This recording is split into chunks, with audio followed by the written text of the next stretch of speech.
talk exoterics sessions. I think you guys have had two sessions, if I'm not wrong, on A, characterization, framing, and mechanization, and B, on rebuttals and POIs, and B, building your case. Uh, cool. So for the rest of the session, I'll assume that everyone present in this meet A knows what each of those topics means, and B is familiar and fairly confident with what they are doing when it comes to mechanization or framing of the arguments. Now, today we'll be covering stakeholder analysis, class by class analysis, weighing your case against your opposition's case, and lastly, best case, worst case analysis. Now, first up, why do we need all of this? So, occasionally you would be lucky enough in debates that your opposition would either mess up very badly, they would have very faulty mechanizations, they would screw up their characterization of framing, they would have very niche analysis as to what their constructives lead to. In all of these cases, it's a very easy win, right? But what if they don't? What if you have a respectable opposition who come up with a decently good case, a case which makes logical sense?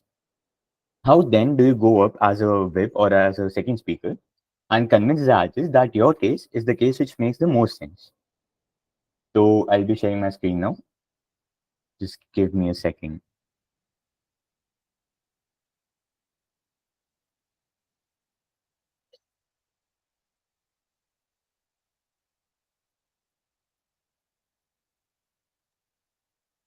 I hope my screen is visible to everyone.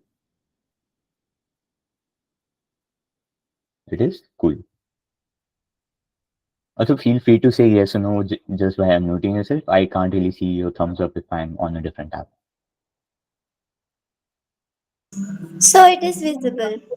Cool, cool, cool. Thank you. Yes. So starting off with stakeholder analysis. Now, first up, what are stakeholders? So when you propose constructives in a debate, and then you have to come up and compare your constructives against the opposition's debate, you have to show that the case that you have built, the ideas which you are proposing, are more beneficial for stakeholders in general as opposed to your opposition case.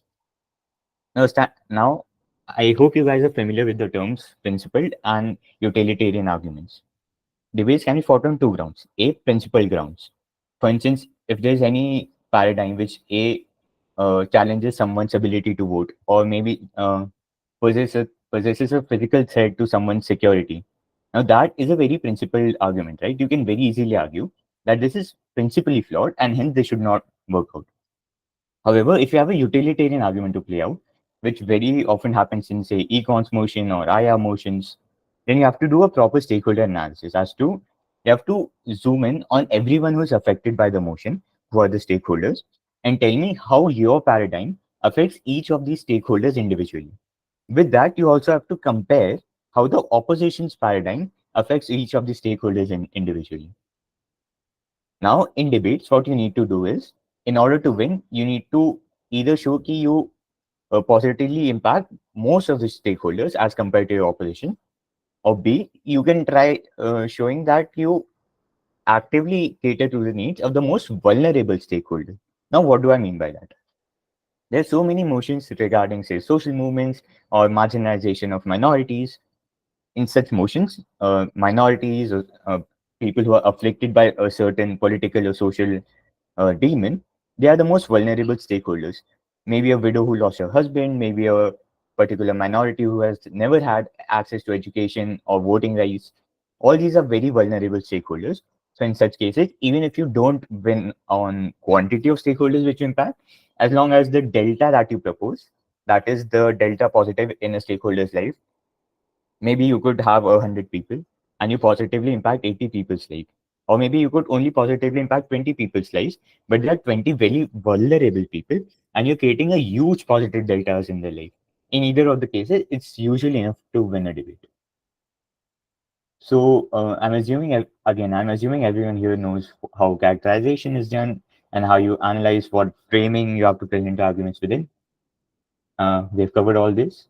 Stakeholders are roughly are three classes: yes, states, social movements, communities, and individuals. So, A, we could talk about stakeholders as an institution. For instance, if I talk about, uh, say, a motion reads, this house supports a world wherein every South American country unifies their currency based on a European model. Now, in this case, the stakeholders are primarily all the South American countries and other countries of the world who would be affected by this economic discourse. So here we have institutional level stakeholders or state level stakeholders. Then we have social movements or communities. Whenever we talk about, say, a social change or a paradigm shift in the social status quo, or sometimes even the economic status quo, which particularly impacts one community more than the rest, then these communities are, are our new stakeholders.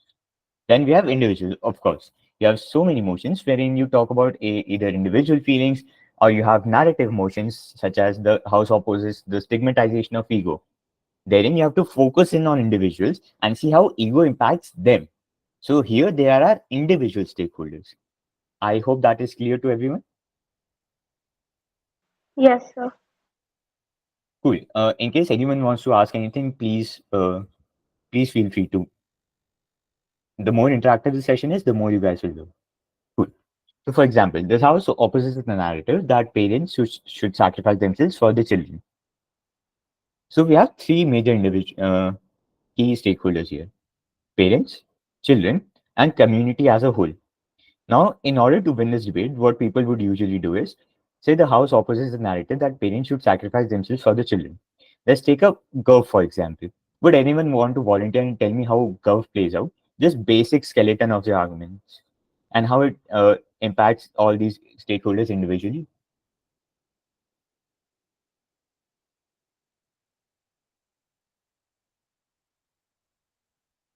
Anyone? Sorry, sir, could you repeat your question?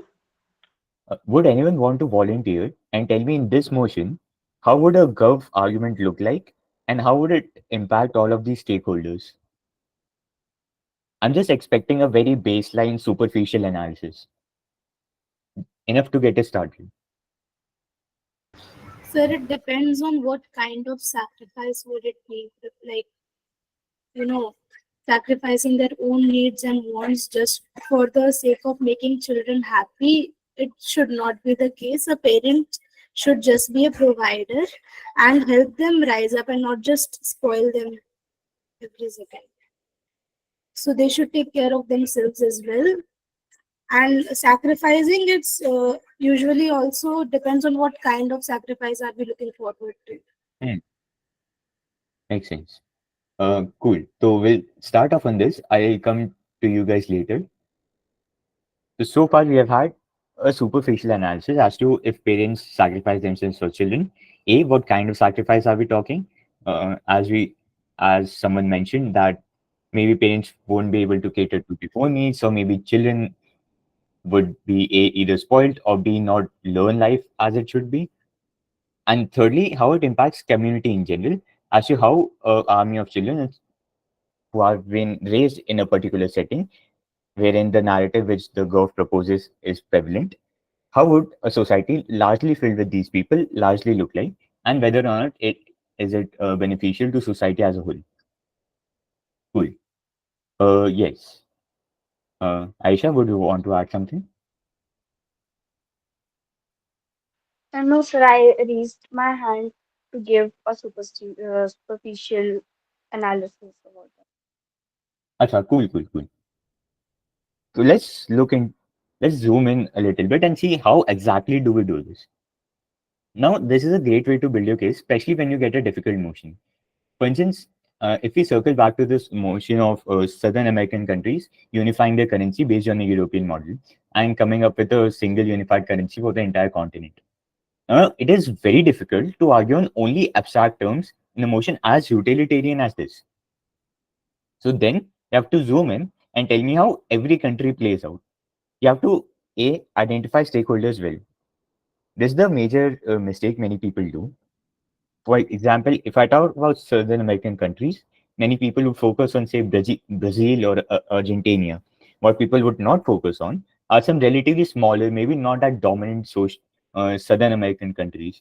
Maybe countries with not that many resources, countries with a very trivial population, countries with very little say in the unified government, which would quote unquote govern this currency. How would they look like? They are a stakeholder as well, right?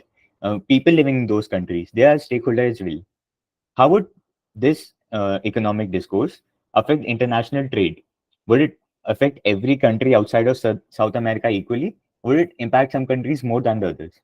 Does it impact more country? If any country is being impacted more than the others, is it more vulnerable than others? All these questions you need to ask.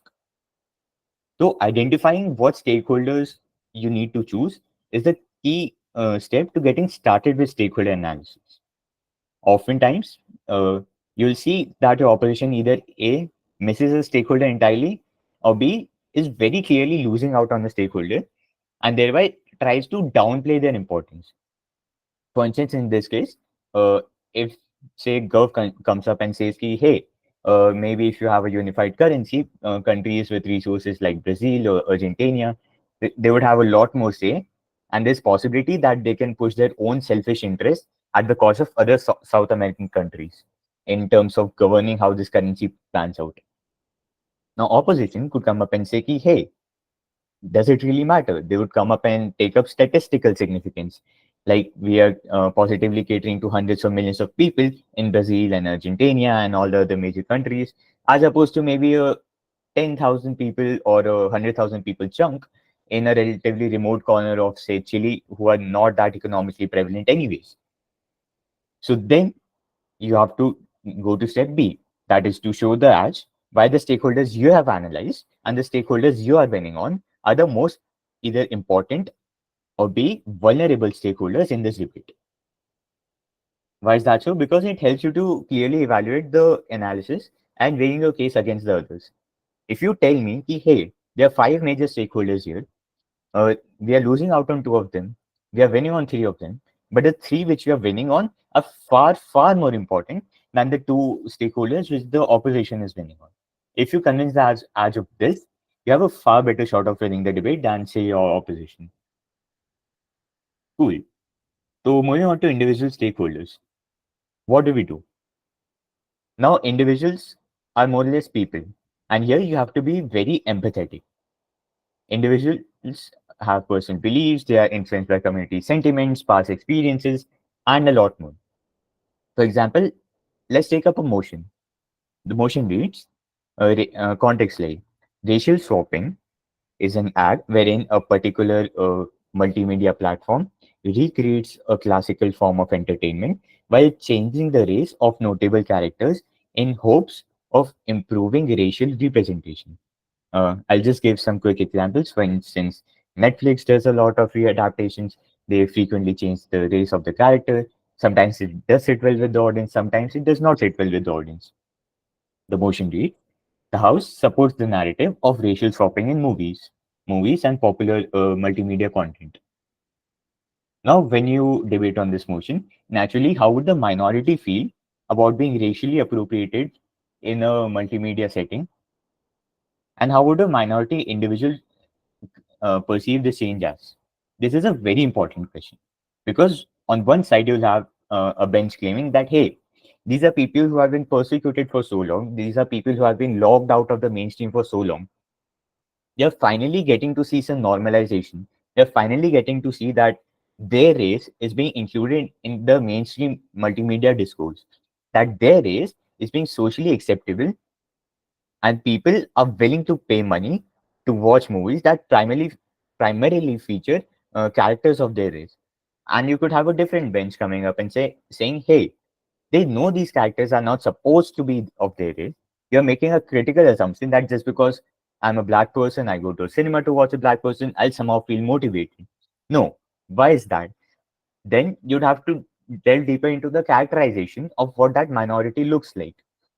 You'd have to tell me what their socioeconomic stance are, what general personal beliefs in their minorities look like, what are the general social trends within that particular community, how would that influence an individual. Also, you have to consider rationality because individuals within themselves have rationality as well. This is what separates individual stakeholders from community stakeholders. In individual stakeholders, you also have to assume that the person has some degree of autonomy. And you must prove to me as an edge that if you're claiming that, hey, this person is from so and so community with so and so beliefs, and hence they are likely to act this way. You have to account for rationality as well, and you have to tell me that even if they choose to do otherwise, even if they try to take up a modified approach which seems more suitable to their personality, still my argument and my framing is much more likely to hold than opposition's framing. Also, there are some questions you could ask yourself to understand this better. For instance, if you have if you have a motion about immigrants socializing with new people, or if you have some motions about military action on immigrants, you can put yourself in the immigrant shoes. You can imagine how leaving your home would feel like. You could imagine how socializing in a new country would feel like. It usually helps a lot with a identifying what impacts it has, and once you identify what impacts your constructives have on a particular stakeholder, all you have to do is analyze the impacts your opposition has on the stakeholder. Now, naturally, if you're winning on the stakeholder, it would be very easy to prove to an ad that, hey, this is our paradigm, this is their paradigm. Then you'd go on to mechanization, you'd weigh your impacts, we'll go on to weighing soon. You'll weigh your impacts and show, hey, in our world, they're doing this leads to this. This affects the life of the stakeholder and so way, and hence this is a final impact. On their side of the world, this is the final impact. Our impact is has a far more positive delta than their side. Hence, on this particular stakeholder, we take the debate. I hope that's clear. Yes, sir. Cool.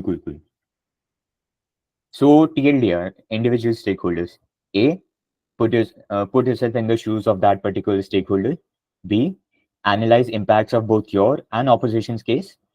C, analyze the importance of the stakeholder, be it statistical relevance, be it vulnerability. And D, show the as that whatever you are doing, whatever you are proposing in your side of the world, the stakeholder is unequivocally better off than on opposition side of the world. That wraps up individual stakeholders, I guess. Again, these are just metrics as to how you can further analyze individual stakeholders. For instance, if we have a context slide giving a particular past experience, for instance, uh, my very first intercollegiate debate was on this motion. The context slide read uh, that X and Y have been married for a long time. X got into a car crash. It was assumed by Y that X died. X went on to lose his memories, start a new family, and eventually you now meet X as an old friend of X, and you have the option to tell X about his old life or not.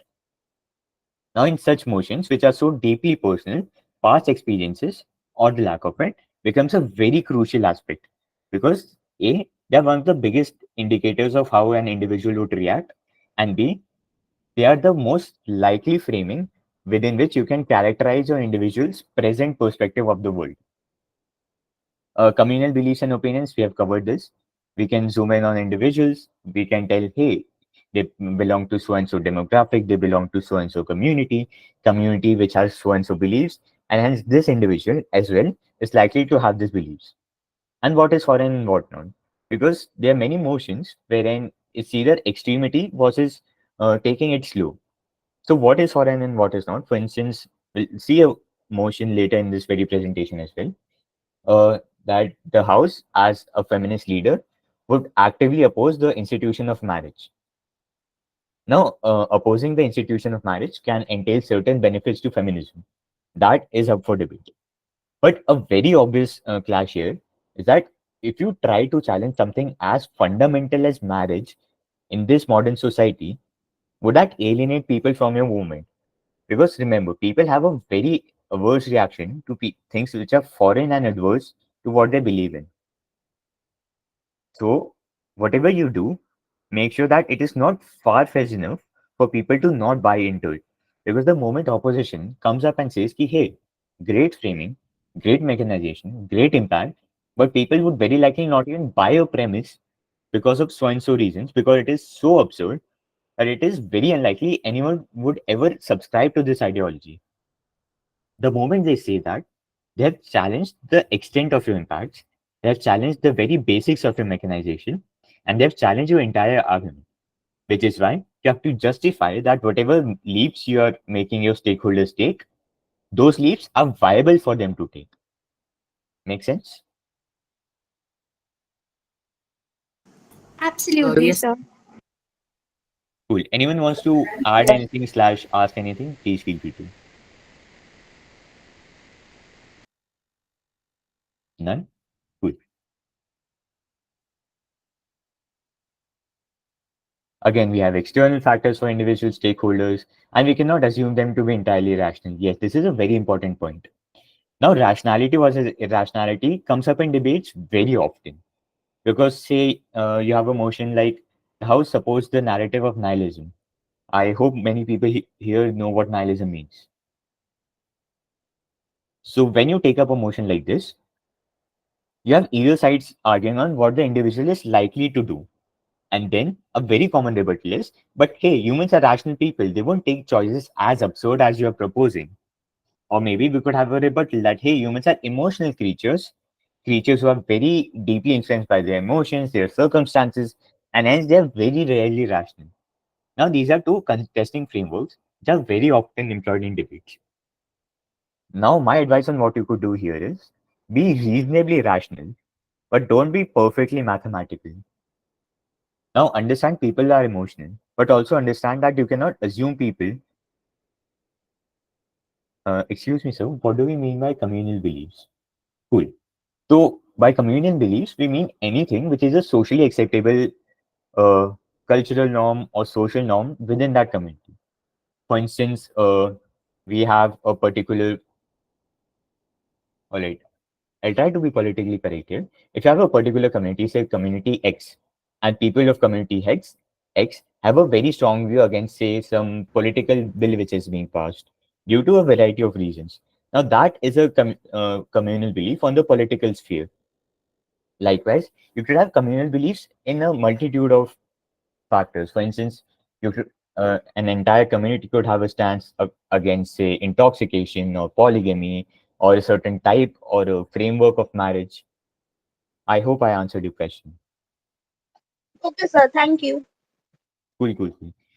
In case anyone has any question and they're hesitating to either unmute or maybe I'm just yapping and I'm not stopping, please feel free to drop it in the chat. I'll check the chat. I'll try to be as responsive as I can be. So, coming back to rationality, as I said, be reasonably rational with your stakeholders. Don't try to go to any extreme because the moment you do that, you increase your burden. I hope we have covered burden identification in the previous sessions. And I think you guys would have figured out that defending your very own burden is a very difficult task in on itself. Now, if you go on to show that humans are either A, extremely emotional and irrational, or B, extremely rational, just you're just taking on additional burden to prove. Right. If you take humans to be reasonably rational, build your entire case on this.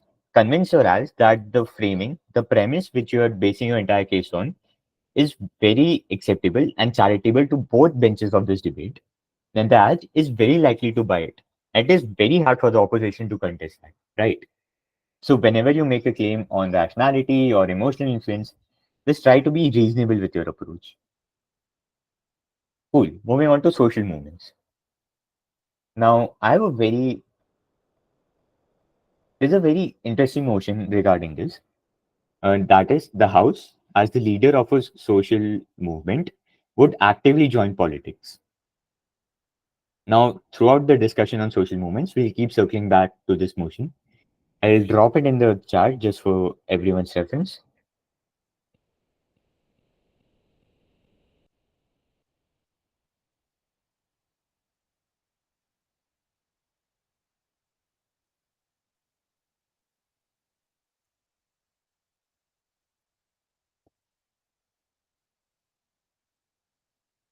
Cool. So before we go on, let's do a quick exercise. Would one person want to volunteer and identify the major stakeholders in this motion?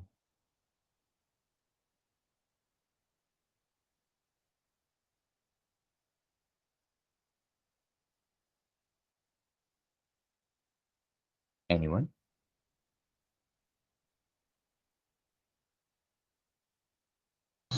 So could you please repeat? Cool. So I've dropped a motion in the chat, in the in-call messages of the Google Meet. The House, as the leader of a social movement, would actively join politics. Please go ahead, Shrishti. Thank you, sir. Sir, I think the leader himself and the his party and the people of that area. Cool. So great analysis. What you could do further is divide people into maybe further divisions. For instance, you could focus on people who are actively being catered to by that social movement, and you could focus on people who'd be catered to by that leader if he were a politician, but would not be catered to by the leader if he were only the leader of a social movement, right? Because the way these people would perceive this person, the incentives they have to support this person are very different. If you have someone who is being actively catered to by this person's social movement, they have every incentive in the world to further their cause and hence support this particular person. But if you zoom in on people who are not being catered to by social movement, or maybe they don't fall within the ambit of his uh, social or political cause, but are the populace of the general electoral constituency wherein he would be trying to contest, in that case, these people would have a very different perspective on how this leader pans out, on how they analyze his working, how they analyze their incentives or supporting or not supporting him, etc. Also, you could take up other political leaders as a stakeholder as well, right? Because I, as a political leader, if I see someone who leads a social movement joining my political party, how would I perceive it? Would the political party be a valid stakeholder here? Yes. Why? Because political parties, in on themselves, have a certain set of social beliefs, or rather, most members of a certain political party share some social beliefs. What if a social movement goes against the beliefs, but uh, they form a coalition just for electoral leverage? Or what if they actively go together? What if they actively complement each other? But the moment you join a political party, the political party opposing you, the political party who is actively quote unquote contesting elections against your party, how would that party feel like? Would they actively try to attack your cause as well? Would they try to label your social cause as merely political? Would they try to diminish the importance of your social movement? Hence, other political parties are also a valid stakeholder here. Yes, Gaurav. Sir, I think there are two more stakeholders which are possible here, like media and the non-governmental organizations, because media will give traction to that movement to attract the viewership or readership, as well as the non-profit organizations. They will give traction to highlight the issues of human rights and social justice issues. Mhm. Agreed, agreed. Yes. So we have a bunch of people raising their hands. We'll go through them one by one. Uh, Yashasvi, could you unmute and say? Am I audible? Yes, you are. You could be a little louder, perhaps. Yes, sir. So, according to me, I think the stakeholders in this debate will also be the people in that particular area where that head of social movement is. Yashasvi, we lost you somewhere midway through your sentence. Your voice is extremely feeble. Could you maybe speak a little louder? So, can you hear me now? Yes, we can. Go ahead. So, I think the stakeholders will also be those people uh, who in their area have that stakeholder leader as their political head because he will mostly concentrate on the objective of the social and the main neglect other and other aspects as well. Hmm. From whatever I could gather, that makes most sense. Great work, everyone. Ananya, would you like to add something? Yes, sir. Actually, if we talk about the stakeholders, specifically individual stakeholders, so I would suggest that leader of the social movement or the political allies and the opponents who are the politicians and the parties who may either support or oppose the entry of a social movement leader into formal politics, like impacting their own agendas and positions. Would that be one of the stakeholders? Makes sense, makes sense. Because then again, you have political and electoral incentives for people to come in and act. Whenever you have incentives for people or organizations to come in and play as an actor within your paradigm, they can be identified as valid stakeholders. Great work, everyone. Uh, we are running a, we are running out of time. It's already 12:40. We have two more types to cover. I'm extremely sorry to anyone who I could not cater to. We'll get back to short. Next up, social movements. So while analyzing for social movements, the first and very important thing which you have to do is characterize the social movement. Is it a popular movement? Is it a newfound movement? Is it suddenly gaining traction recently? Or has it always been impactful and prevalent in the social discourse? What does it want? What kind of leaders are currently leading this particular social movement? Are they political leaders? Are they only social leaders? Are they a mix of two?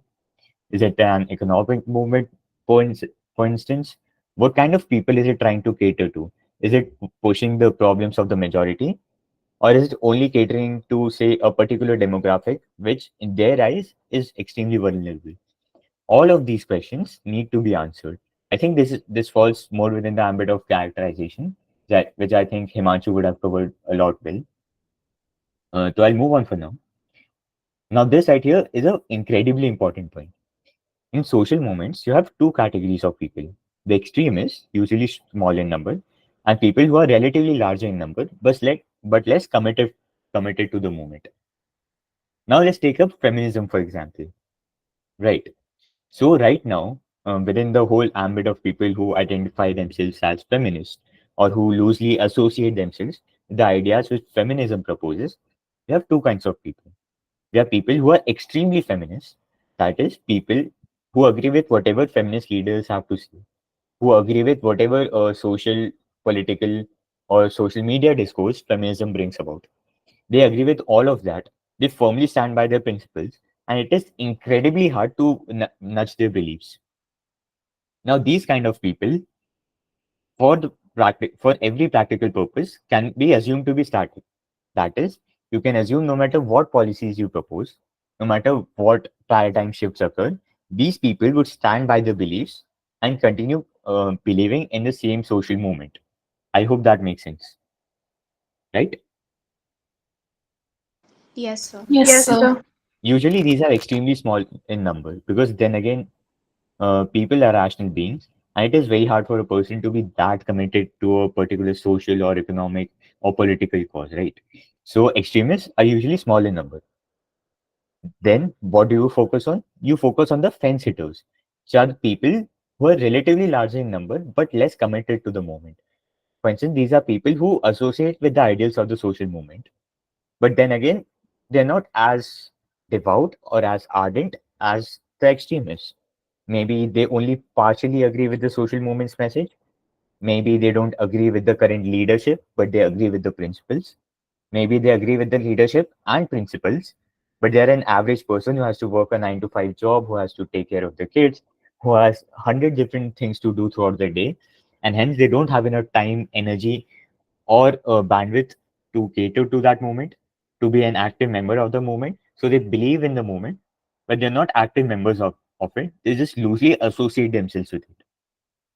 All these kinds of people, who are incredibly large in number, are called fence hitters. So the moment you bring about paradigm in a social change, the moment, say, coming back to the motion of the House as feminist leaders would oppose the institution of marriage. Now, when you do this, you could argue that people who are extremely feminist, that is the core group of leaders, they would never ever lose their faith in feminism, right? So even if you come up and propose something as radicalized as rejecting the institution of marriage, these people won't much care, right? They believe in feminism, they believe everything it has to preach, and they'll stand by it.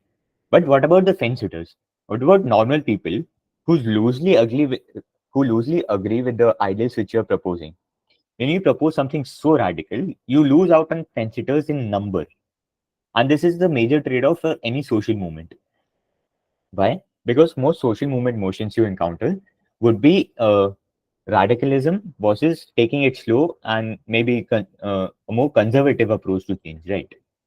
For instance, the motion about social leaders joining politics. That is an example of A, if they join politics, if they win, the feasibility of it is in question, the incentives are in question. But if you keep all of that aside and you take a very optimistic case that, hey, I'll enter politics, I'll win, I'll bring about social change. That is a very radical way with a great positive delta, but a very less likelihood of succeeding versus a less radical way of maybe not joining politics, continuing the way that social movement is being waged, and hoping to gain social traction out of it. Or maybe the motion about feminism and how rejecting the institution of marriage is a radical change can bring about great social discourse. But then again, it's in contrasting frameworks to a more conservative approach, where you agree with the societal framework and try to create changes within it. So, this is basically the trade off in most social movement debates. This is why extremists versus fence sitters, and whether or not you lose out on more or less supporters if you do that, all of that needs to be taken care of within debates, right? This was extremely important. Does anyone have any doubt when it comes to this? Yes, Ananya, go ahead. I like suppose if we take the example of feminism here, and the motion here is that the House believes that the misinterpretation of feminist principle leads to false feminism. So, could you please tell who would be the stakeholder here? Right. So understand that if you're misrepresenting feminism and quote unquote portraying false feminism, then you have three kinds of stakeholders here. A, the leaders and the extremists, people who preach feminist values, people who have elaborated upon for the last 5 minutes. These people. Secondly, you have the fence sitters who are actively against the paradigm of false feminism and are uh, not agreeable or compatible with the ideals which false feminism proposes, but are very compatible with the ideals which the current leaders are proposing. And thirdly, you have the people who quote unquote portray false feminism, but they're extremely offended when someone comes up to them and says that, hey, the social cause that you're advocating for, you're doing it in a horrible way.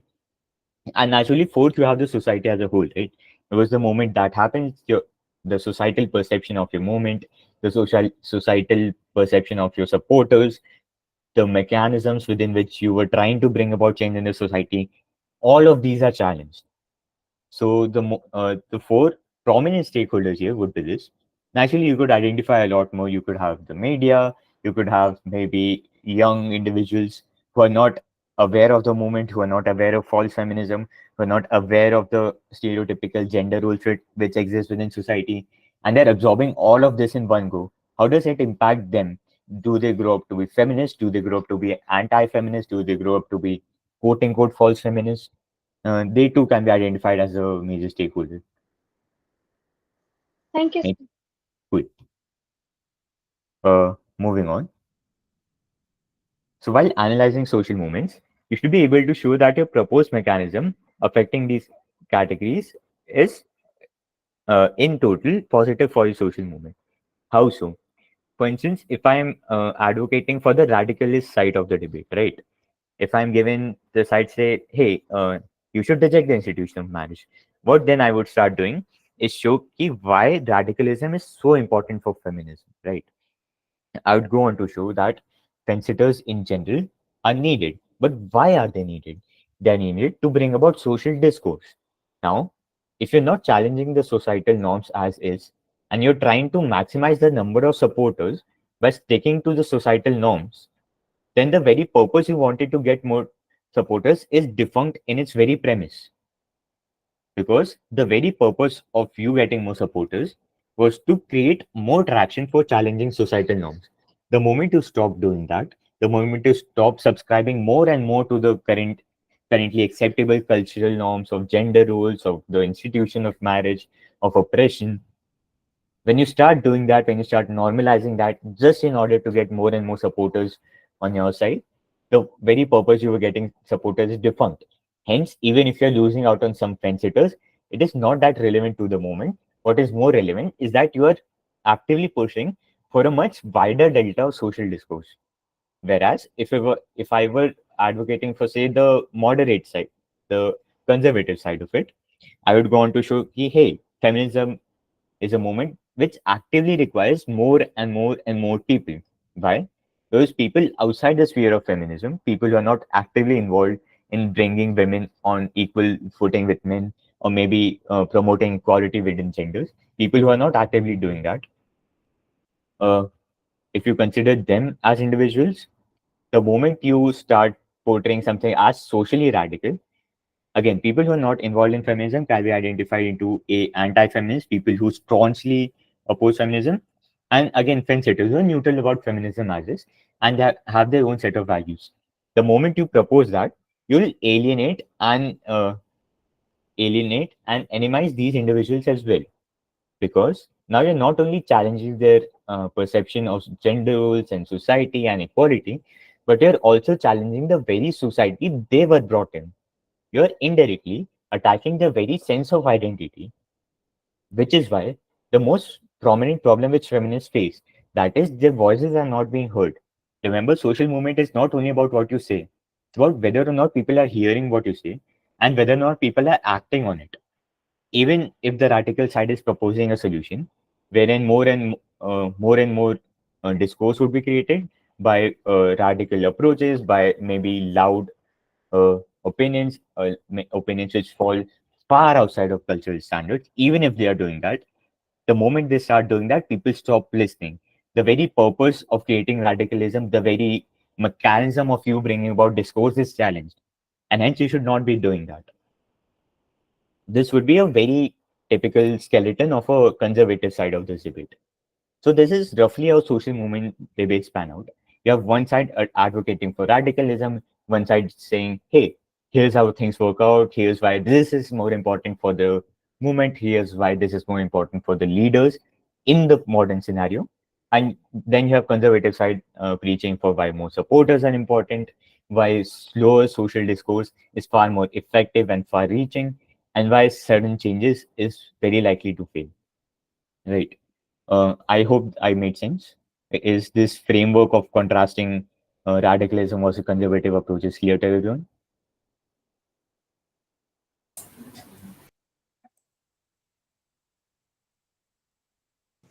So it was very clear. Cool. Thank you. Now, another analysis which you could do, this is something relatively obvious, is cultural and political analysis. You could see how social movements pan out, what their agendas are. Again, it circles back to characterization. As long as you are clear about the objective of your social movement, as long as you are clear about what setting it exists within, is it going staunchly against the political overlords which are governing it? Is it playing within the ambit of majority's interest? Is it within the ambit of minority's interest? If it's within minority's interest, is the majority actively against it, or is the majority actively supporting it? And the only barrier is the governmental policies. All of this, as long as you're clear about it, you have to. I think you're good to go. Also, very important point. Remember, social movements is nothing but a group of individuals. Do not consider it a monolith. Again, even after all of this analysis, what people end up messing up, what people mess up is they assume everyone who subscribes to a particular social movement or who subscribe to a particular ideology is the same individual. We're not talking about four individuals here. We're not talking about a very feministic individual, a person who is loosely associated, and then general society as a whole. We're talking about entire groups of people. So even within that group, don't try to argue that, hey, everyone who is neutral on feminism would choose this side, or everyone who is neutral on feminism would choose this side. Instead, try to show how more people from a certain spectrum of the social status quo are likely to do this over this. The moment you get more nuanced, the moment you show me buy in and buy out as well, your case becomes a lot stronger, right? Because many people, they are under the assumption that if you propose something about social changes and you show that your paradigm causes buy out from your cause, you'd automatically lose the debate. No, you won't. You would lose the debate if you actively try to avoid it and your opposition comes in, mentions it, and logically proves that the buyout is far greater than your buy-in. That is when you actually lose it. In order to mitigate that, what you can do is A, Ensure that whatever stakeholder you are focusing on and building your entire case on, you are unequivocally winning on it. And B, you're showing both positive and negative deltas and comparing them. Because even if your negative delta is smaller than your positive delta, but you choose to ignore it, and the opposition comes in, they demonize your characterization, they twist your framework, and they somehow try to show that your negative delta is far bigger than it actually is. Then you have a possibility of panelists or judges being convinced by that, right? Because then again, you'd have to come in and try to rebut that, which would either A, take time from your own constructives, or B, would not fall within the very structure of your speech. And hence, you might risk either skipping it out or maybe not spending as much time on it as you should have. Either of those end up hurting you. So it is best you don't consider people as a monolith. You show me both buy-ins and buyouts. You tell me how entire categories are supposed to pan out, or more importantly, you tell me how people as individuals would also pan out. Yes, Yashasvi.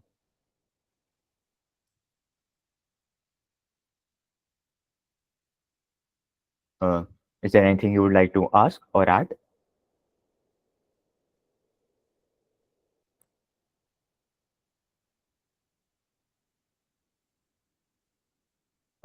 Yes, please go ahead. I would like to ask you if you could explain what are monoliths. Oh, all right.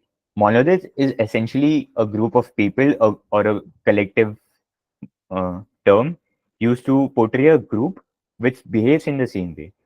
When I say a particular community or a particular individuals, a particular group of individuals is a monolith, I mean everyone within that group A has the same perception of society, has the same reaction to new policies being introduced, has the same ideals and values, and has the same analysis on how it could impact them.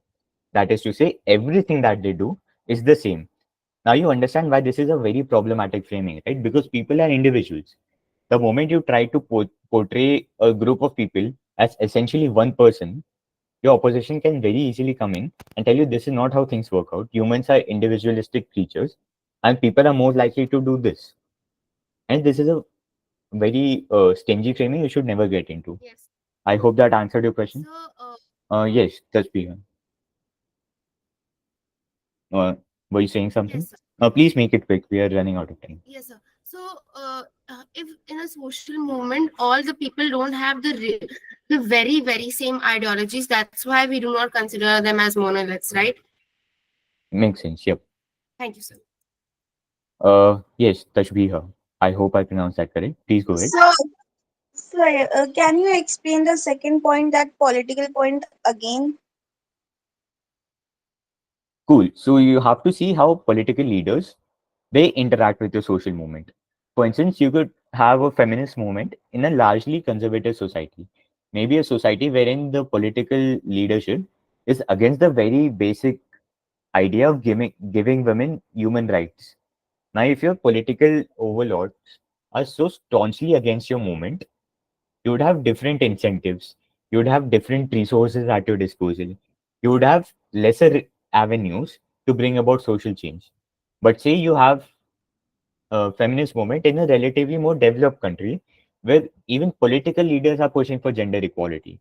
In that case, your social movement would prosper because you have a lot more avenues to bring about social. Yes, Gaurav, I'm coming to you. You have a lot more avenues to bring about social discourse. You have a lot more resources.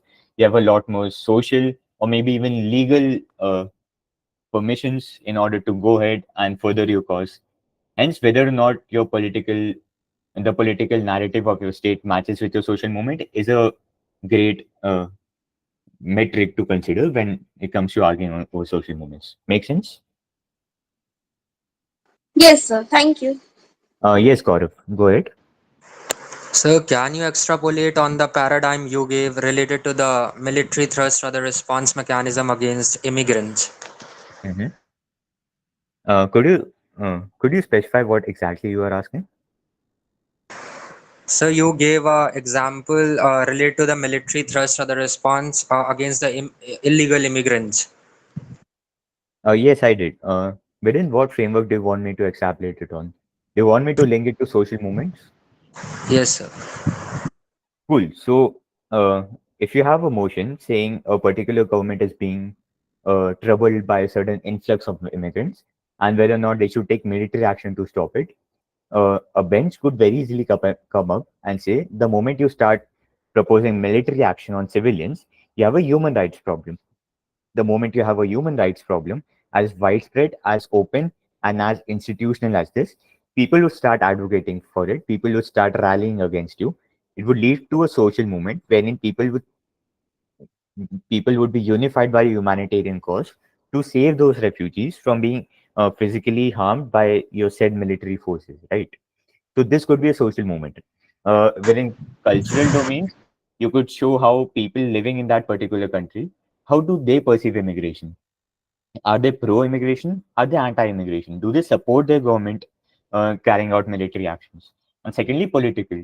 Is the government largely authoritarian to the extent that they are willing to sacrifice human rights and they don't care about killing people as long as it gets the job done?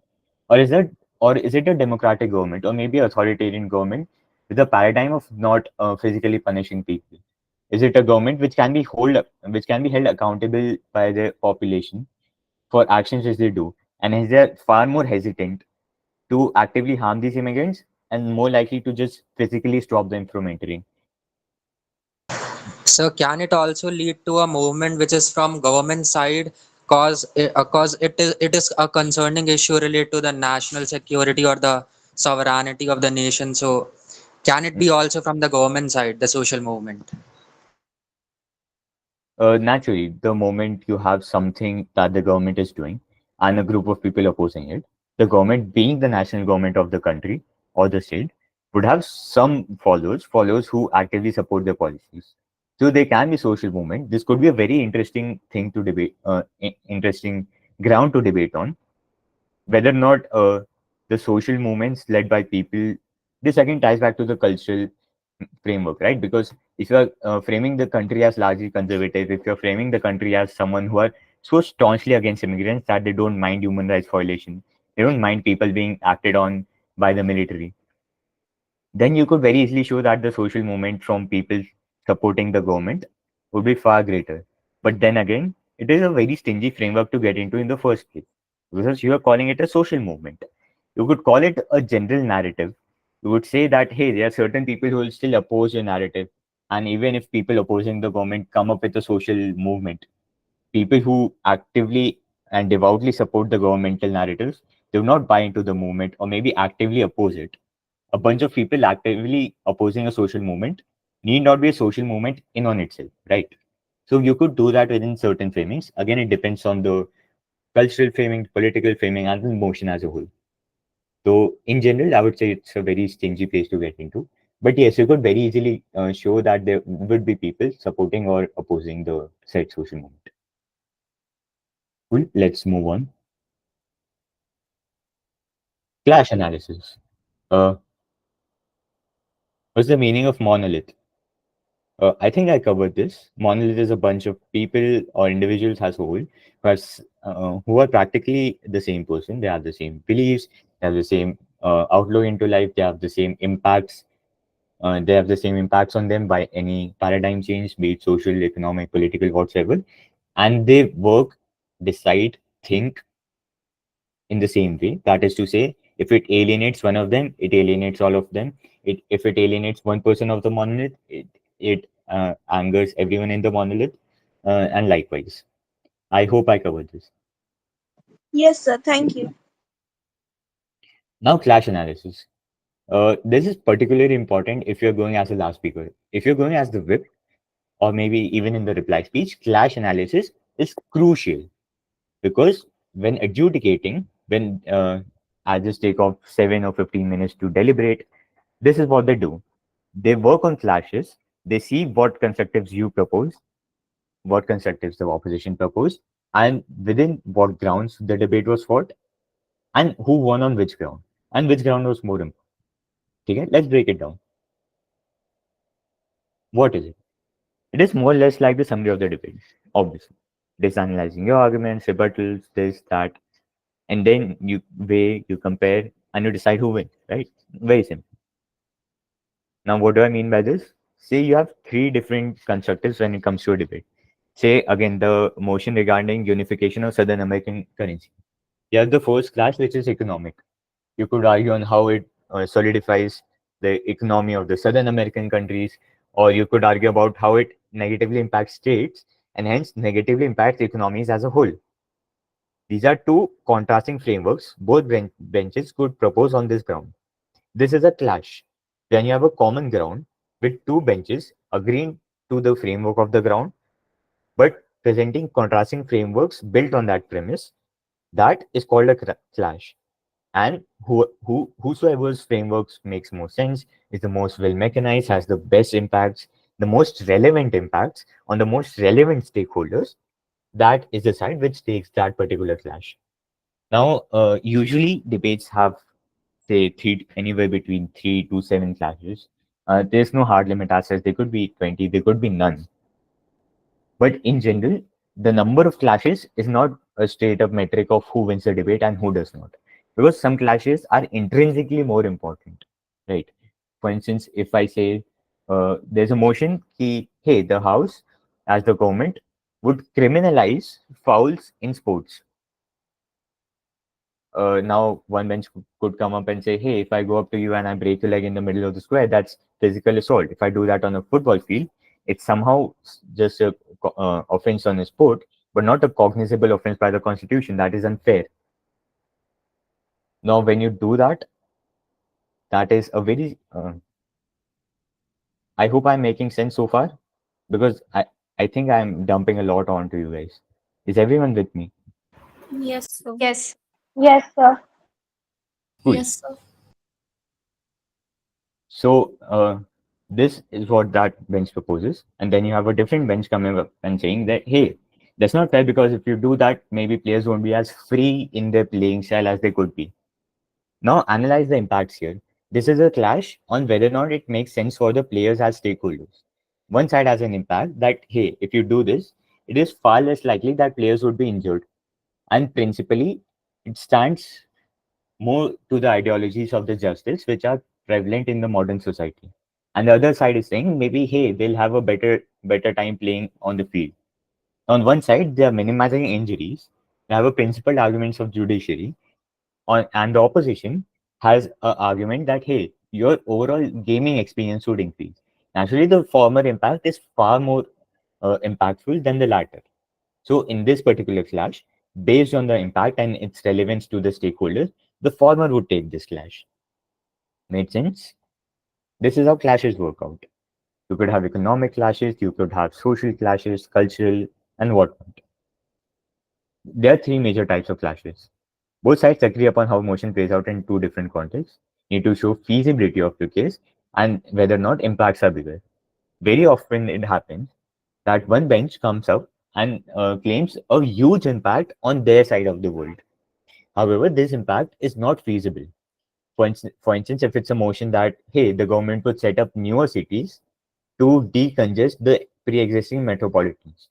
Now, if a side is coming, if the gov comes up and actively says that, hey, this has environmental benefits, this has populatory benefits, the standard of living would increase, the population would decrease, the congestions would decrease, pollution as a whole would decrease, groundwater levels would be preserved.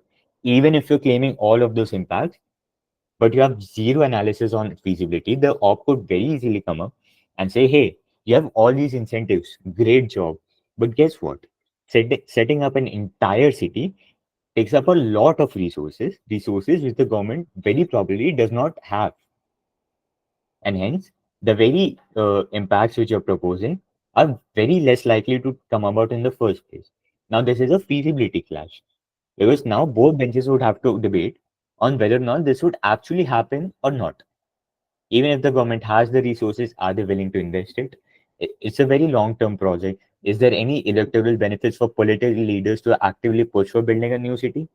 Is it feasible for the people to move to a new city? Would the entire plan be successful as a whole? This is within the ambit of the debate, and this is a feasibility clash because then whichever side proves that the said concepts are feasible slash non-feasible, they take this clash. I come on to questions after I finish this slide. 1 second. They agree on impact, but they have different ways to achieve it. then you'll have to show why the mechanism you provided are better or more efficient in achieving the impact. Again, I think we had an example that the house supports the narrative of nihilism.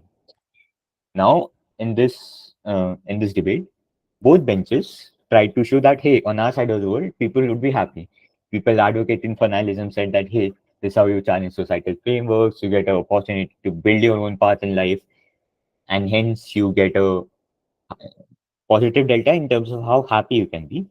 And the second side was like, hey, nihilism is basically hopelessness. You'd never be encouraged to go out, to explore, to overcome hardships, and derive meaning from life.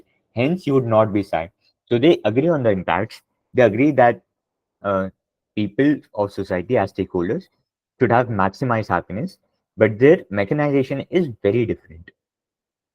So then you have to show why your framework, why your mechanization of either supporting or opposing nihilism is most feasible, and the impacts are most likely and intuitive to come to an individual than your oppositions. And lastly, want to achieve different impacts altogether. So maybe you have again the example of five stakeholders. Maybe you're winning on three, your opposition is winning on two, and you disagree on which stakeholder is more important, right? Say you have a individual versus society debate, wherein you show ki, hey, the society as a whole is losing out on something, but the individual is gaining on something.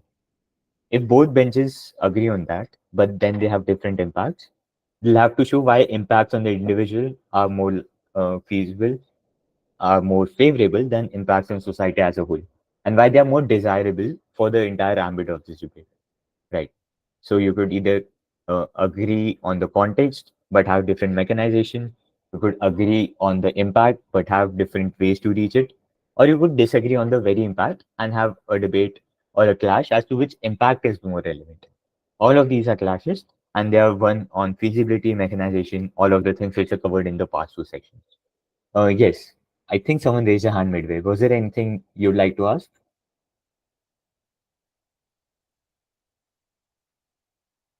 Three, two, one. Cool. Moving on.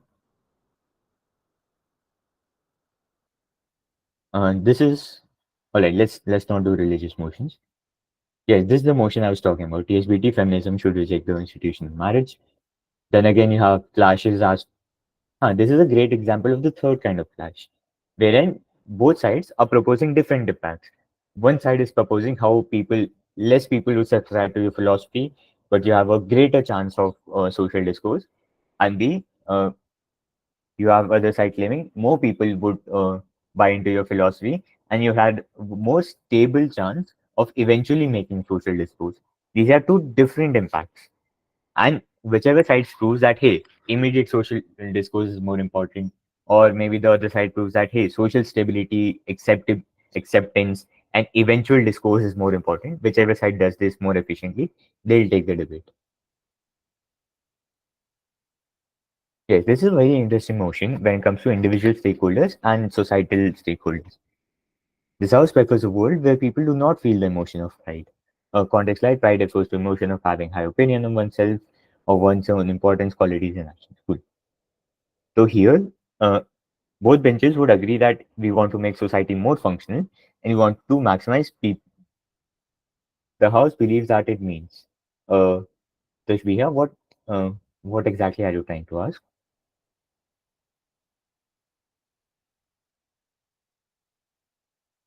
It's fine if you just unmute, ask your questions, and mute yourself. You don't necessarily have to type it in the chat. Sir, actually, some other person was asking the meaning of PBA, PHPT. She was trying to tell. Oh, all right, all right, all right. Cool, cool, cool. I hope it's clear now. Aisha, is it clear what THBT means?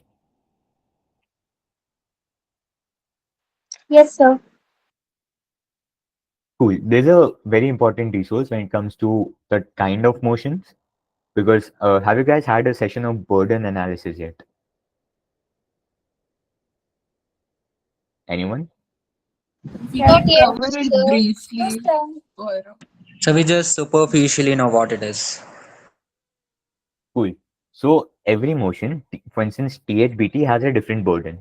You're never required to give a model, but you're required to assume that if it were to be implemented, what impacts should it have on the society, and then debate on the impacts. If you have something, say THO or THS, which is the house supports, the house opposes. If you have motions like this, you have to propose a model. You have to question the efficiency of the model. You have to question the feasibility of the model, and then go on to the impacts. Uh, I think there's a reason we didn't cover this because this is greatly elaborated upon on the WUDC motions manual. I leave it to you guys. It's a great exercise to go through that on your own. Uh, it is generally recommended you do that on your own first and then participate on debates because then again everyone has different interpretation as to what kind of motion entails what. Even within THBT motions, different framings could lead to different kinds of burdens being identified. So I would heavily recommend you guys go through it. Uh, I hope कि whatever we have covered, we have at least taught you what burden analysis is and how to identify what you're supposed to do within a debate. Is everyone comfortable with these two questions at least? Yes. Wonderful. I mean, it's entirely all right if you're not. It's fine to say no. Uh, we'll try to do something on that. That being said, we've done this. Weighing. Weighing is the final thing a whip is supposed to do. If you have great teammates, then this something which you would be primarily required to do as a whip. Now, what is weighing? Weighing is when both sides have laid their cases. Both sides have some premise, both sides have some mechanization, both sides have some impact, and both sides have actively rebutted against each other. Now, what do? You weigh. You weigh what your case is, you weigh what their case is. You go up to the edge, figuratively. You take your case in one hand, you take their case in another hand. You start showing that, hey, this is what we did, this is what they did, this is what we achieved, this is what they achieved. This is why our impacts are relevant. This is why their impacts are not. This is why our stakeholders are more vulnerable. This is why there are not. Hence, on this clash, our argument makes a lot more sense than their argument. Hence, we take this clash. This overall was the skeleton of how weighing pans out. Weighing is one of the funnest things you can do as a whip because here you get the opportunity to mechanize your own case well. When you're summarizing what you did, there's great opportunity for you. You can sneak in some mechanizations there because if you exclusively try to mechanize your case in a web speech, it comes across as uh, a relatively unfavorable and uncharitable move because then again you're the whip. You're either the last or the second last speaker of the debate. If you're mechanizing something now, you're either giving very little or no chance to your opposition to rebut it. But if you try to summarize it and you explain it in a much clearer way, in a way that it does not seem like you're adding new material, but you elaborate it and fill in potholes sneakily, that is possibly the best thing a web could do. Because then again, no one's perfect, and even if your teammates mess up, say a constructive, not an entire constructive, but say a particular characterization or mechanization, you could sneak that into weighing your argument. And naturally, when you rebut, you could rebut it within the vein. What many people do is that they start off exclusively with 4 minutes of rebuttals, and in the last 3 minutes, they try to weigh their cases out. Naturally, this is a horrible way to go about things. If you're incredibly skilled and comfortable with it, sure, go ahead. But what that does, that A, you spend a lot more times on rebuttals, you deconstruct their case, or at least try to, then you never show why whatever you did in the past 4 minutes is relevant. Because that is what weighing does. Weighing, in general, is summarizing the whole debate and showing whatever you did and adding credibility to whatever your teammates said and showing how that is far more important, far more sensible, logical, and meaningful than your opposition says. That is the whole point of weighing. If you don't do that, if you only focus on rebuttals, you will end up either A, getting less credit, getting undercredited on your rebuttals, or B, your opposition getting away with some loopholes in the mechanization, which are not that well rebutted, or maybe they will rebut it, but the extent to which the rebuttal was important was never shown. Right? Everyone with me so far? Yes, Yes. sir. Wonderful. Moving on. Weighing, what is it? It means comparing your arguments and impacts with your oppositions on the basis of some important metrics and why your arguments are more relevant to the case. Right. Some common metrics of that can be used in weighing. Now, what exactly do you weigh things upon? A, you could weigh things based on the reach of the impact. Very easy to do. If it's a social movement motion, this is probably the most important metric for weighing anything. The reach of impact. It could be reach of impact when it comes to gaining or losing followers. It could be the reach of impact when it comes to gaining or losing social traction, gaining or losing the possibility of bringing about social change. All of that, it comes within the reach of impact. Extremely important in social debates or maybe narrative debates. Secondly, intensity of harm. Very often, what happens that when you have the House opposes motion, or when you have the House supports motion, and you're the opposition, you're expected to run a net negative case, because then your burden is not to propose a contra positive. Your burden is to effectively show that whatever the opposite side is proposing, that in general should not stand, and the current status quo is better. So your entire job is to take something else down. So what you do is you focus exclusively on their harms and show why it is a horrible, horrible idea to go ahead with whatever they are proposing and how bad it would be for every stakeholder involved. Now, what do if you're on the other side? You mitigate those harms and you show how they are irrelevant or at least insignificant as compared to your positive delta. For instance, again, if you have the example of military action on immigrants, people who the bench opposing it very easily has to show why not doing military action is better off than taking military action, right? So they'll focus exclusively on harms. They'll focus on how it harms the social discourse. They'll focus on how it harms immigrants as individuals. They'll focus on how it harms the very principle of human rights, and the people advocating for military action on social or political immigrants, they would focus on the benefits. Hey, you get social security, you get political security, you get national security. You have uh, if the population you are ruling upon is largely conservative and very in line with the governmental narrative of how immigrants should be dealt with, then this actually brings about national unity. Because if there's a large chunk of your population advocating for something, and if you do that, no matter what happens on the outside of your country, within your country, you have a much stronger political stronghold, you have a much stabler form of government, and a much greater avenue to then bring about changes within your own country without having to worry about political instability. Now, compared to all this, the human rights violation of maybe a couple of thousand people outside of my country and is maybe not that relevant, because the primary stakeholder here for me is the people, is a person residing within my state and not outside of it. Right. So what happened here is one side tried to come up and focus exclusively on harms. Second side tried to come up, try to focus on their positive delta and try to show why it is far greater than their negative delta. And whatever the opposition is proposing, they're just demonizing and extrapolating and exaggerating the negative delta. Thirdly, feasibility. It is fairly self-explanatory, as we have that example of government creating new cities to decongest. Now that is a very feasibility-oriented debate, because both benches agree to decongestion. Both benches agree that pollution should be minimized. But is it feasible or is it not? Is it Are the positive incentives great enough for government to overcome the great barrier of upfront cost? Is it feasible for them to sustain a project for that long? Is it feasible for people to move? All of those metrics. Because if it's not feasible to do, if your mechanization is not feasible to happen, if it's not likely to happen, the impacts which you're proposing are essentially null and void, right?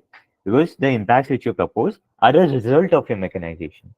If whatever you're saying will happen never happens, then whatever that led to uh, would never happen in the current paradigm as well, right? So it makes the most sense. Feasibility is a very fundamental clash, and the moment that comes up, it is very important for the whip to weigh that. If they don't, you could have great impacts, but if the whip fails to maybe elaborate a lot more on feasibility, you would very easily lose the debate.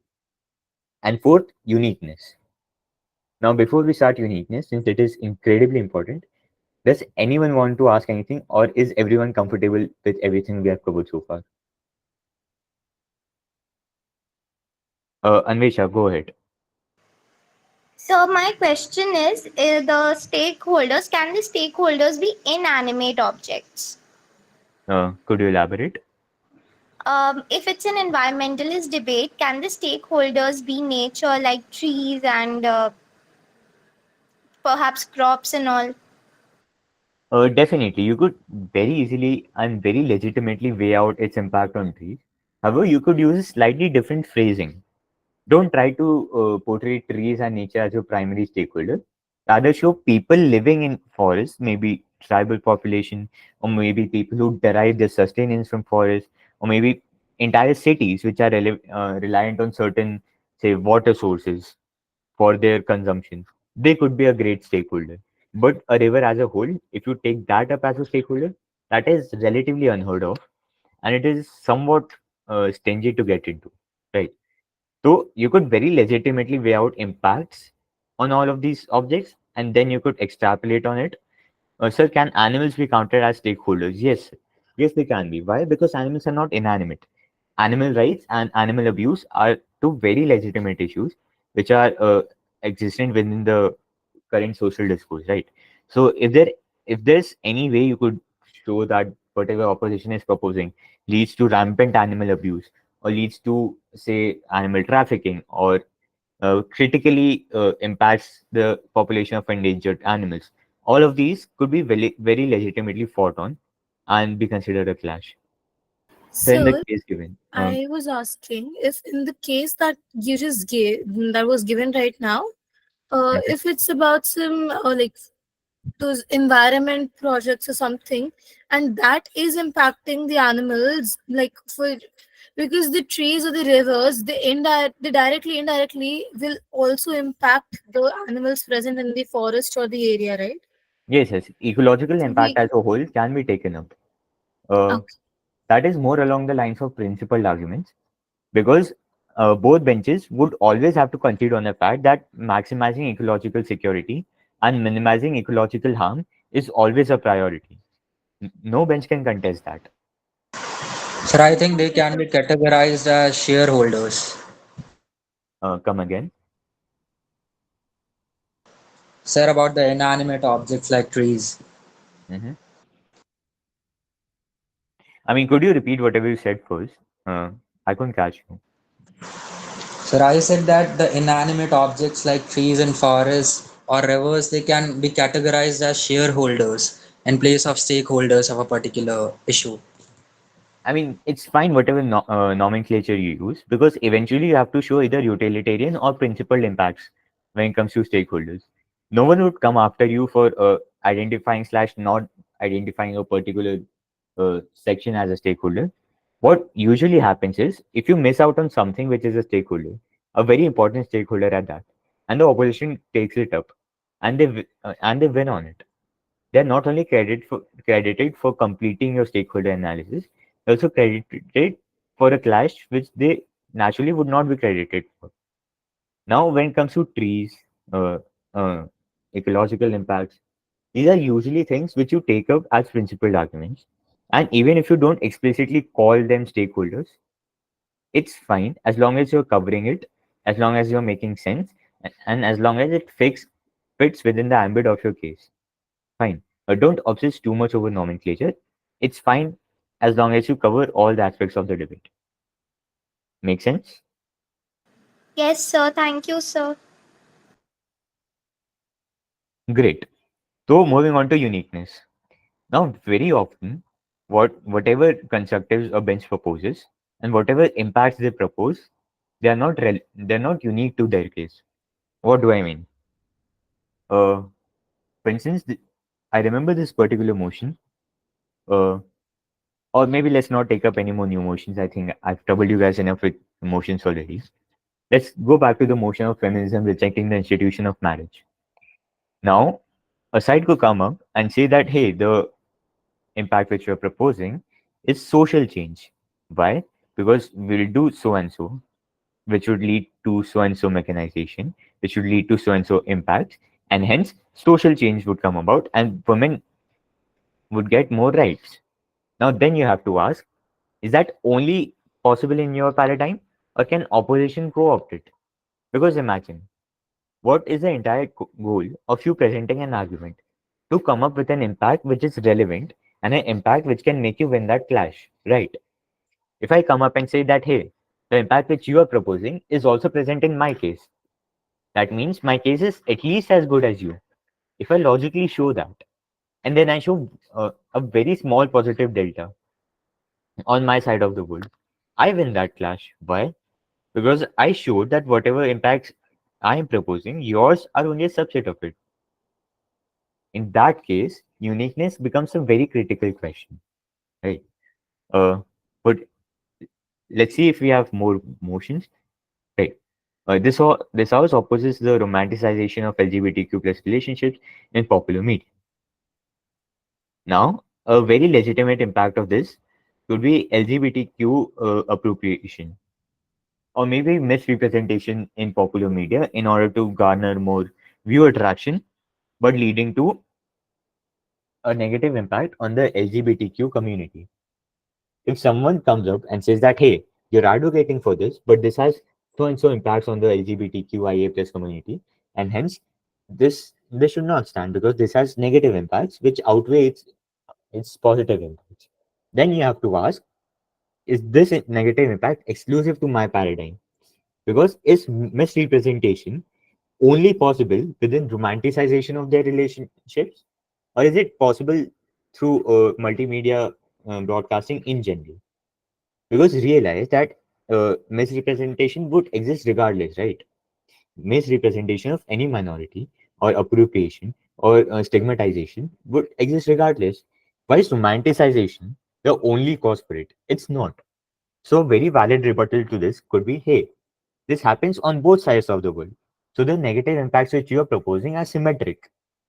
The flaws in my case are as bad as the flaws in your case. We are equal in that footing. But the possible positive delta in my case is greater than the positive delta in your case. And hence, since we can be equally as bad, but your positive delta can never be as good as mine, the net expectation value of my paradigm at least has some positive value for LGBTQIA plus community than your paradigm. And hence, my case is more relevant. You see what I did there? It is entirely reliant on if you're proposing a positive impact, you proving that, hey, you can never get this on your side of the world. Only we get this.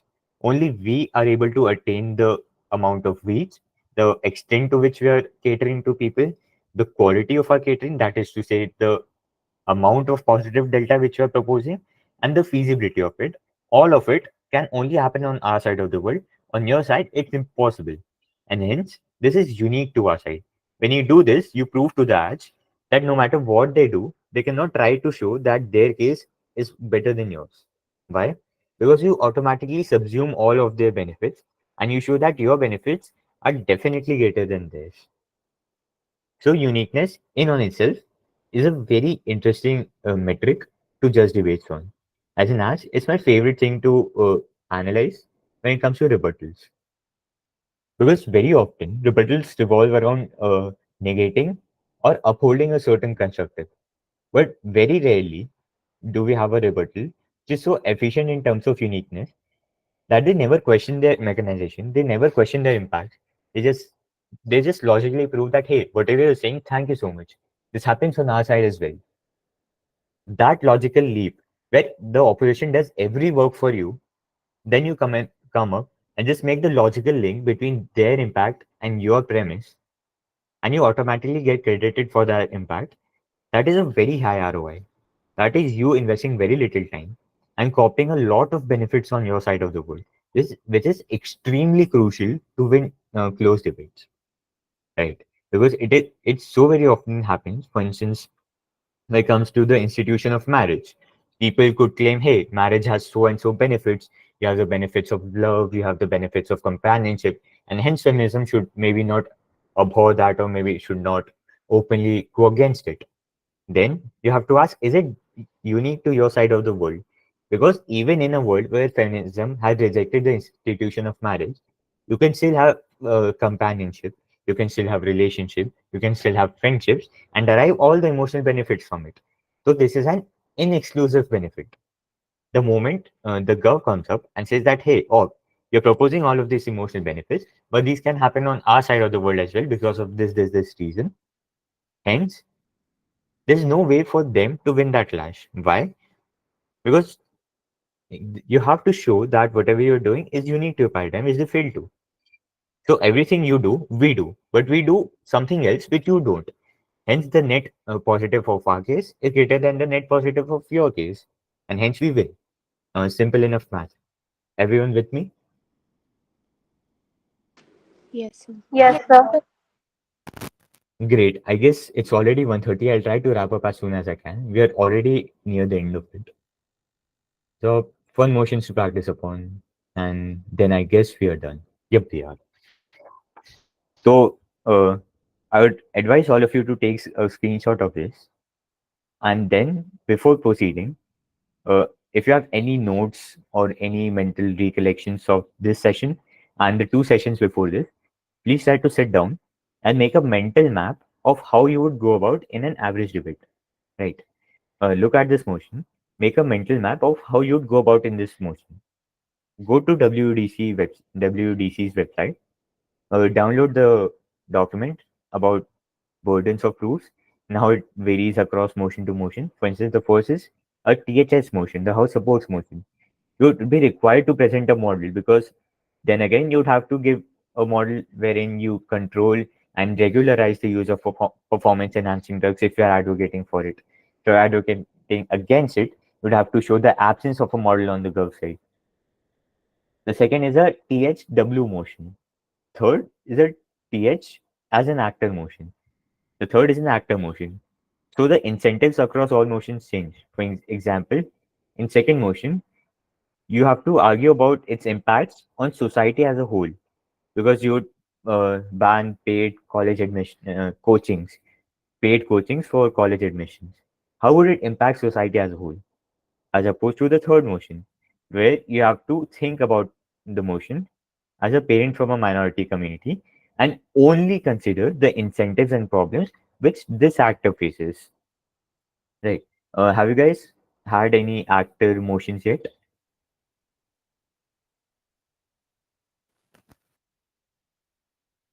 Anyone? Not so far. Cool. So here's the deal. We are done with today's slide and we are done with the time. Actor motions are incredibly important because they are the most fundamentally different from other kinds of motion. Because the incentive weighing is very different. I could cover this right now if most of you are available for the next 10 or 15 minutes. You want me to go ahead? Yes.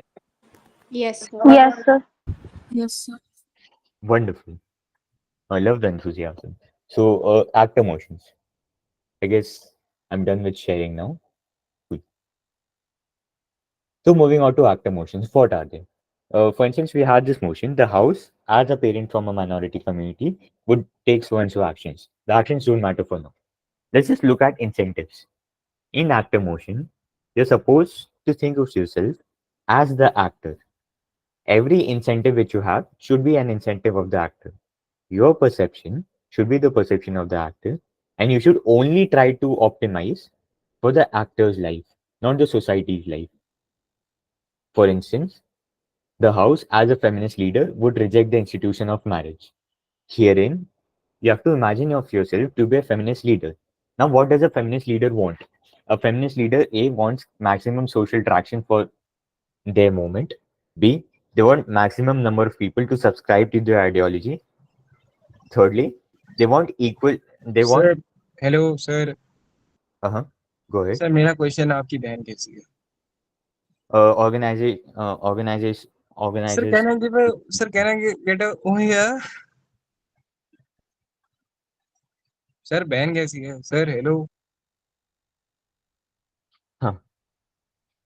Anyways, ignoring trivial people. Moving on. Now, when you consider act emotions, where was I? So, being a feminist leader, Yes, yes, What yes. you would consider, Uh, sir? yes, thank you, Vidyansh.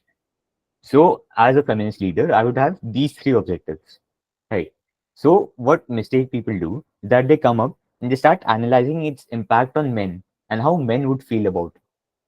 Now, you could do that, but only within the framing that how would men feel about it and how it impacts your movement as a feminist leader.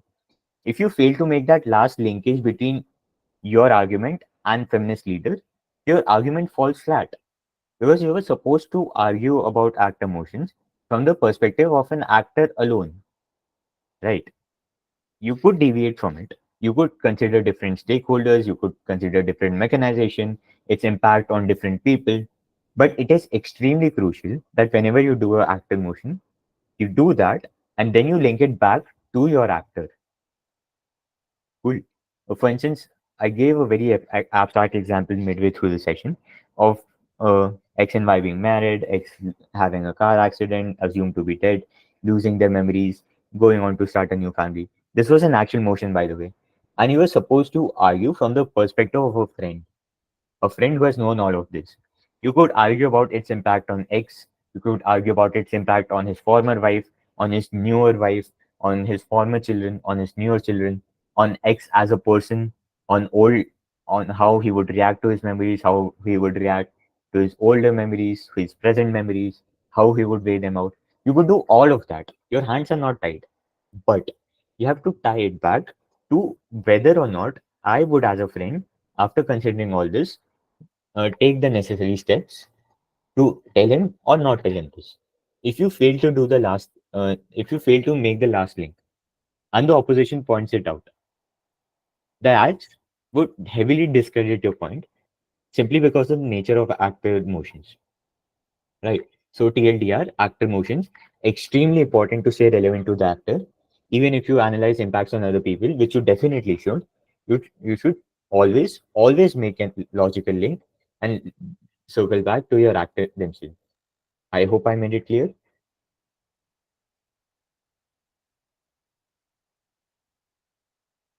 Yes, sir. Yes, sir. Wonderful. That Yeah, will. I have a small submission, sir. Go ahead. Go ahead. Sir, don't you think there is a lexicological or semantical difference between the two worlds in terms of their phraseology, like stakeholders and shareholders?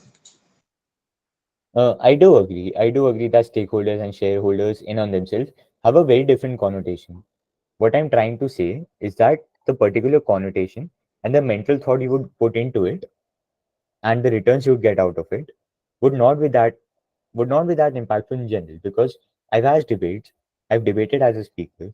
Never ever have I heard someone criticizing or discrediting a point based on lexicographical or semantical differences. What they do discredit points on is lack of mechanization, maybe a very surface level analysis. When that happens, that is usually because you mess up your prep time. You mess up on prep time on things you should not care about. I'm not saying you're incorrect in any regard. I'm just saying you'd have a better return on your investment on of time if you maybe consider different things. Because people, especially within intercollegiate debating, don't care as much about lexicographical or semantical differences as long as they are not relevant to the debate. Got it, sir. So very well explained, sir. Thank you. Cool, cool. Great question, though. Anyone else? Good. I'll be leaving this meet shortly. So if you have anything else to ask, please feel free to. No one? Oh, yes, we go ahead. So, I would like to ask you had told something on active motions. The important points to remember that, sir, I got disconnected actually there because of some problem. So, could you just tell me briefly the important things of an active motion? All right, here's a fun thing we can do. Can someone unmute and try to show how much they've understood art emotions and explain it to everyone, including Yashasvi and I?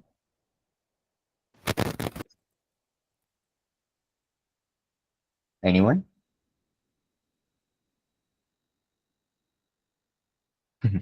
It's fine. Uh, so Yashasvi, the TLDR is in active motions. It is extremely crucial that at the end of the day, you achieve the best possible scenario you can for your actor, right? You could analyze impacts on different people.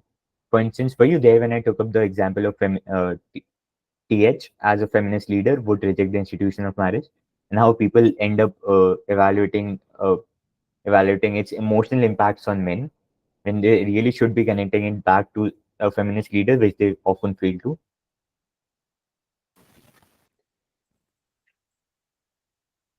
Were you there when I covered this?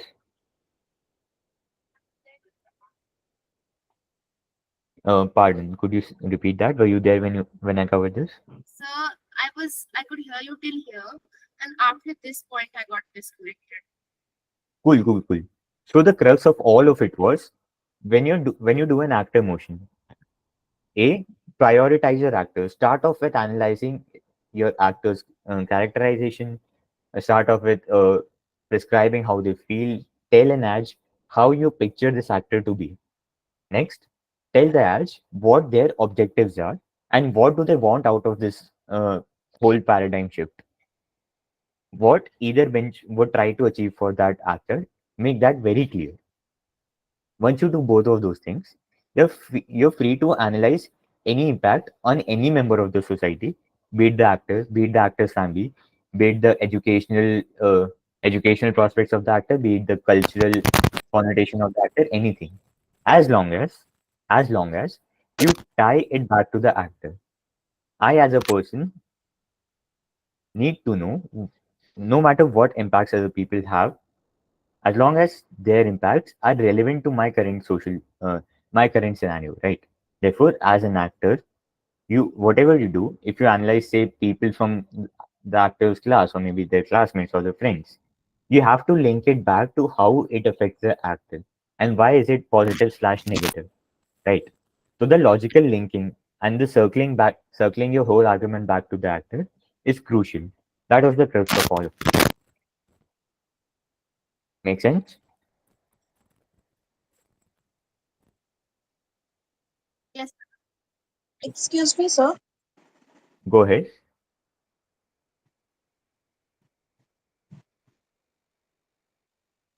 Tashbih, I guess you were asking something. Please feel free to go ahead. Yes, sir. So, what do we mean by marginal benefit? Marginal benefit, right? So marginal, are you confused about the semantic definition of marginal? So marginal means Yes, insignificant sir. or trivial, right? So if I if I create a positive delta which is very small on one side of the paradigm, for instance, do you remember the example of criminalization of sports foul? On one side, the impact was, hey, sport players would be afraid to commit fouls, hence they won't be able to play as freely as they can. Now that's a marginal impact. Why? Because the other side on this very clash is proposing the preservation of life. They are minimizing injuries of people, injuries which could potentially ruin life. Because we know that sports has a potential to do it. A, they mitigate that. And B, they have the entire principle of judiciary on their side. Compared to this, your overall gaming experience and whether or not you're able to play as freely as you would normally play is a marginal benefit. That is to say, that is a very small positive delta. Got it? Okay, sir. Thank you. So Cool. there Yes. was a topic which appeared enigmatic to me in some of the slides, which encompass something related to that house prefers a world without the emotion of pride. So I'm not getting how to build up points in it. So if you can mentor some points there. Cool, cool, cool. So the house prefers a world where pride is not existent. That. As Gov, what would you do? As Gov, you have to show me that in this world, pride exists and the net positive impacts pride has are far worse off, are far insignificant or trivial as compared to the negative impacts pride has. Now you could take a very obvious rule, that is to say, most prejudices, most discrimination, most social oppression is a result of pride. Because understand that pride is a subjective metric, right? People, depending on what social context they were brought up into, or maybe whatever social context they absorbed throughout their childhood and their upbringing, can have pride on different metrics. If if say a particular person What do we mean by paradigm? Paradigm, I would advise you to look it up. Paradigm is simply a collection of norms, a collection of actions. Paradigm, you could say it's a world, right? On your side of the world, on your side of the paradigm, comparable statements. Not exactly the same, but more or less comparable.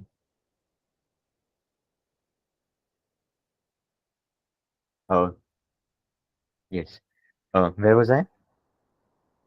Uh, Pride, yes. So you could show how most racial discrimination, oppression, is a result of pride being focused on wrongful metrics. On the other side of the opposition, you could have you could show why existence of pride is crucial, because often in life you'll have to stand up for yourself. Because what is pride?